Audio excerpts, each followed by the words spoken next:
আজকের এই ভিডিওটা তাদের জন্য যারা হচ্ছে নতুন, যারা ভাইবা বোর্ডকে ভয় পান, যারা ভাইবাতে গিয়ে নার্ভাস ফিল করেন, তাদের জন্য।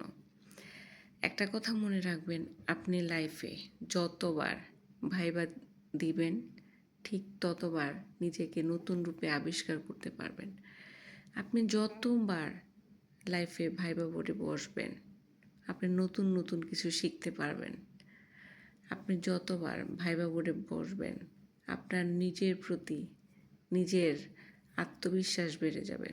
আপনি যতবার ভাইবা বোর্ডে বসবেন আপনার যে ভয়টা ছিল, যে জড়তাটা ছিল সেটা কেটে যাবে। নিজের প্রতি নিজের কনফিডেন্ট থাকতে হবে যে আমাকে পারতেই হবে, আমি পারবো। একটা পর্যায়ে গিয়ে দেখবেন আপনার ভাইবা ভালো হবে এবং কোনো রেফারেন্স ছাড়াই আপনার জব হবে। নিজের প্রতি নিজের কনফিডেন্ট থাকতে হবে যে আমার জব হবেই।